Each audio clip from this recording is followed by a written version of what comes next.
Well, hello all. I hope everyone is doing great today. I wanted to do something a little different today. I was honored to be able to speak at my church, and I wanted to share my message with you. The church I belong to is one that accepts everyone, no matter what religion or where you are on your path. And my message is the same. I wanted to create a message that resonates with everyone, no matter what religion, where you are, or even if you don't believe in religion. I'm hopeful that my message will speak to you and give you hope. So if you enjoy this, or if you have any comments at all, please feel free to comment in the comments section. I would love to hear what you think. Let's just move on to the talk, and I hope you enjoy. Thank you and have a great day.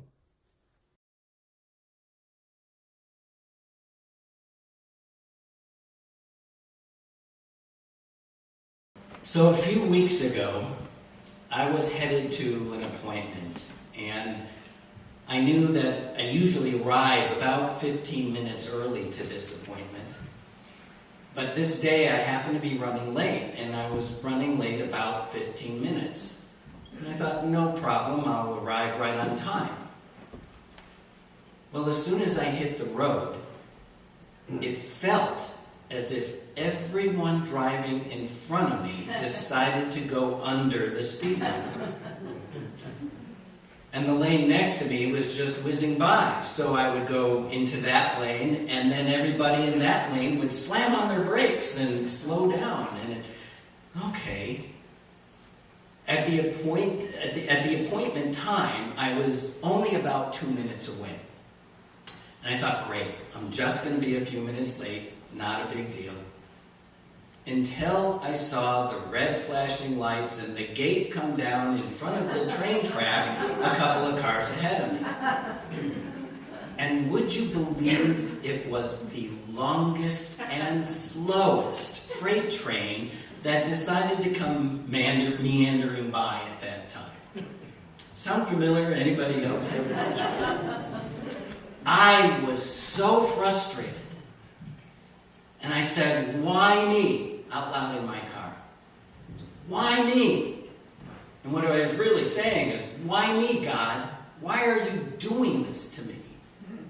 Or why are you letting this happen to me? It's almost like though I was pushing a pause button. Because sometimes when you say, why me? You get to stop and think about what it is that you're going through and maybe find an answer. Now, to me, this particular case was what I call a controllable experience. Because I actually found out, I left. I was first looking around at all the cars around me and going, okay, there's a lot of people here trying to get to appointments, trying to get home, or wherever it is they want to go, and this wasn't something happening to me. It was an event that I happened to be part of, along with a lot of other people. So it wasn't something happening to me. But I realized that this wasn't something being done to me. I wasn't a victim in this case. So if I had left 15 minutes early on time, I would have missed the freight train and I would have been on time to my appointment. A controllable experience, right? But what about those times you have experiences that are out of your control? And I'll give you an example. 4 years ago, on March 23rd, at 5:30 a.m., I was headed on my way to the gym. And we had a freak snowstorm that morning. And the roads weren't plowed. There was a lot of snow on it. It was snowing heavily at the time. And roads were really slick. And not many cars were on the road at the time. But I saw some headlights coming towards me at that point, and then I saw the headlights kind of swerve, and before I knew it, that car had swerved right in front of me, and I hit them head on. Something I didn't have control over. There was no way for me to stop, couldn't even think about how quickly that happened. But that is an experience that I would say is uncontrollable. And sometimes, and I did say, why me? When the dust cleared and the airbag went off, and why me? But you sometimes, in that case, will linger in that why me moment. You stay there a little bit longer. Unity minister Ellen Davenport wrote a book titled Hell in the Hallway, Light at the Door. And as she's describing the book, she says, when one door closes, another one opens. But it can be hell in the hallway. And I love that description because the hallway clearly defines that moment when you say, why me, when you're in those uncontrollable events. She goes on to say the hallway is that place between jobs, between relationships, during a major illness, or after a permanent change or crisis. Life, as you know it, has ended, and you're not sure what's coming next. Groping through the darkness, you might trip and fall down, or give up and cry. You can't even begin to see the doorway out. Yet this time of transition can be made meaningful and useful. It could become the launching pad for the rest of your life. So again, the hallway, or why me period, when you're in that, can be a pause button. The pause button you need in order to figure out what your next steps will be. Reverend Davenport then goes on to say about her book that it's about how to make use of your time in the hallway, then walk out into the light, whether it's the brilliant light of a new perspective or the dawning light of gradual acceptance. She says everyone spends time in the hallway, and chances are good that some of you are in the hallway now, or you know somebody who is. And some of the more common doorways that you can think about are someone you love has died, a child is leaving home, a baby is on its way, a medical test is pending, a scary diagnosis has turned your life upside down, or recovery from an illness is uncertain or impossible. So do any of those hallways resonate with any of you? She then says, of course, not every difficult situation counts as a major life transition. A fight with your spouse, living with an obstinate 2-year-old, or suffering a bout of the flu are typical episodes that thankfully come to an end. And again, those are those controllable experiences usually, or the events where you don't spend a lot of time in the why me. She goes on to say the hallway, in contrast, is marked by a definite door closing, an unmistakable shift in circumstances. It's a change that initially might beat you up, but inevitably brings you higher. So in my case, my hallway is the rare cancer that I have. And when I was in the middle of my chemo treatments a few months ago, I was in a really dark hallway. And I was asking constantly, why me? Why did I get this? Because there is no rhyme or reason that I know of why I got this particular cancer. They don't know why people get it, and there's not even a genetic link in my family. I'm the first one in my family to have any kind of cancer like this. And I was talking to a friend of mine who's a life coach. And I was explaining to her this feeling of why me and asking why. And she simply said, "Why not you?"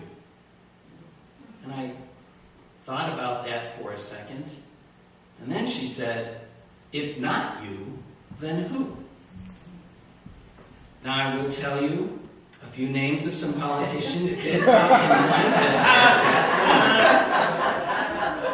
But in all honesty and sincerity, I would not wish this on anyone, not even my worst enemy. I cannot explain the emotional and physical things that I have gone through, and I wouldn't wish it on anybody. And there is no doubt in my mind that people who have cancer, people who have had cancer, or people who have passed away from cancer are the strongest people I know. Because you almost have to have superhuman strength in order to endure the emotional and physical, the physical things that happen. And I can tell you, we are in the hallway a lot. We come in and out of that hallway a lot, but I will also tell you that we somehow always find the next door to open in order to deal with what it is we're dealing with. And you know what? When I'm in the why me or in the hallway, I know I'm in really good company, because even Jesus had why me moments. From Matthew 26, verse 39, Jesus said just prior to his arrest, "My Father, if it be possible, let this cup pass from me. Nevertheless, not as I will, but as thou wilt." In the book, The Quest, authors Mary Alice and Richard Yofola let us know what Jesus was saying when he said that. He was torn between his will and God's will. And he sensed what may lay ahead for him. And it must have been extremely tempting for him to run away and live a normal life. "Let this cup pass from me." In other words, he was saying, I don't want to do this. Why me, Lord? But then he remembered. He remembered what he was to show us. And most of all, he remembered that when God's will be done, it always works out to be the very best, the highest and finest it can be. So Jesus remembered, and he trusted. "Nevertheless, not as I will, but as thou wilt." In other words, he was saying, I'm okay again, God.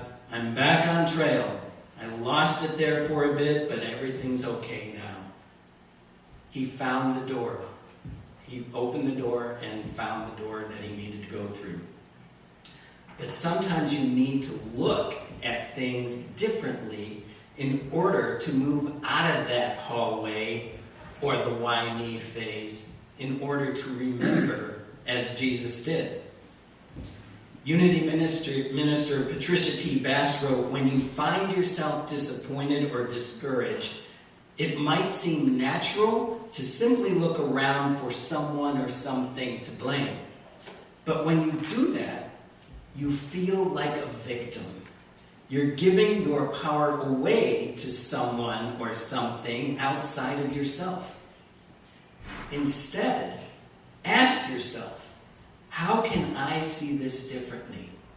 Listen to your inner wisdom and shift your mindset from blame to empowerment. Take inventory of your thoughts and change your thinking to match what you want to create in the world. Look at your choices and take personal responsibility for them. Positive thoughts are magnets. that naturally lead to positive actions and energy. Changing your outlook really can change the outcome. For me, when I stop asking, why me? And I start asking, why not me? I move away from being the victim of why me and closer to finding that next door in the hallway to open. I am so grateful for each day and all the gifts I have. And I remember the unity principle. There is only one presence and one power in the universe and in my life. God, the good omnipotence. There is nothing against me. I would like to close with a prayer from the book, Hell in the Hallway, Light at the Door. For those of you that are in a hallway or for those you know who are and are asking, why me? Divine love and support are with you as you dwell in this time of uncertainty. You may be feeling lost in your life and dread for the future, or you might be thrilled with anticipation. Either way, your life is changing. No matter what brought you into the hallway, know you are not alone. So very many have been here before you, and a new door will open. You will leave this experience with gifts and insights. Turn within now. Search more deeply than you might have ever searched before. Inside, you will discover that all the guidance, clarity, and strength you need are available to you. Immerse yourself in the awareness of a presence that is stronger, more powerful, and more loving than you can imagine.